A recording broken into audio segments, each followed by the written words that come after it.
Hey Clashers, Sean Quant checking in.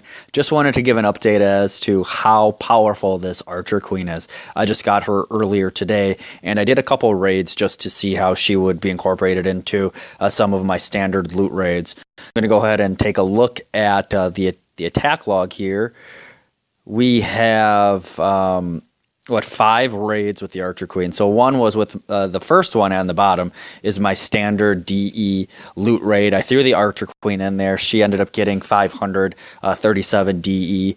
Then I started doing my bag armies, just 70 barbarians, 70 archers, 44 goblins, 8 wall breakers, and the king when he's available and the queen when she's available. So I'll go ahead and show 2 of the better ones here and just give an idea of what the Archer Queen was able to bring to the table in these types of attacks. And I think it's definitely a game changer. I'm pleased with her ability. So here we have the standard army. Lure out the CC troops. You don't want those messing with your attack because they'll wipe out your army really quickly. Take them to the corner. Fast forward that. Boom, boom. They're disposed of. Great. So then I'm going to go ahead, when they're finished, I'm going to start the attack from the opposite side by doing my standard layering of the barbarians. And after those barbarians are laid down, yeah, it's going to take a while for me to clear that CC troop, or CC class. There it goes. All right, so I guess first I'm clearing these structures. I haven't looked at this in quite some time. There we go. So I'm layering down the barbarians. They're serving as a multi-layer meat shield, followed by the archers.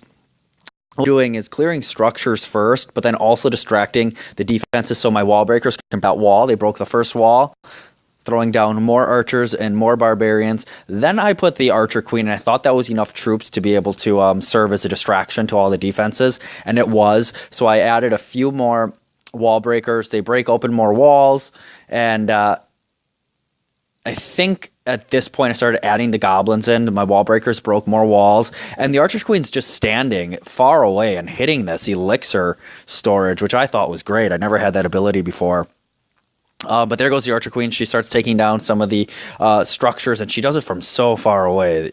So all the other troops are taking the hits, and she is actually taking the defensive down. She does get locked down by a cannon, but she moves away. She stands behind everything else and then starts pounding away at the elixir tank, or the elixir storage. So that was a really good raid with Archer Queen. The next one was a much better raid considering how much DE was extracted.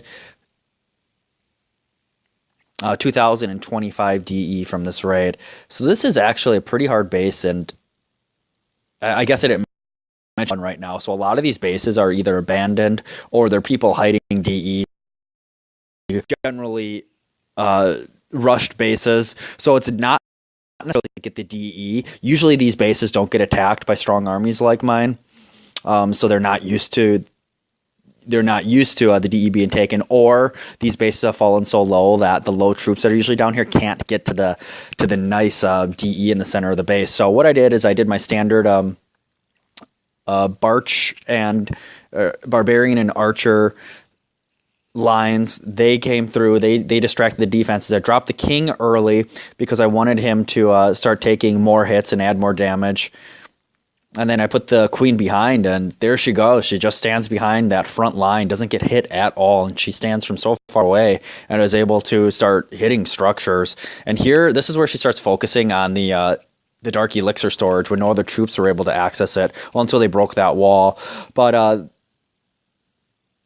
the attack continues. The Archer Queen stands behind the meat shield, which right now is the Barbarian King.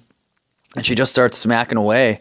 And here she starts smacking away at that Dark Elixir drill, which is absolutely fantastic. So I get all of the Dark Elixir in this raid. And then I just played the raid through. And let the king and queen both basically perish. So that's the gist of it. Adding that queen to the normal attack is definitely a game changer because she's able to take down so many defenses behind all these smaller distracting units. And she was able to get the DE, which I probably would not have normally been able to get without her ability. So definitely a great enhancement to the army, and I'm certainly glad to have her at this moment. I will be upgrading her, like I mentioned in my previous videos, because I have so much Dark Elixir. I just wanted to use the builders to get some of my secondary defenses built. This right here is the Airdy at the moment. So thanks for checking in, and I will see you next episode.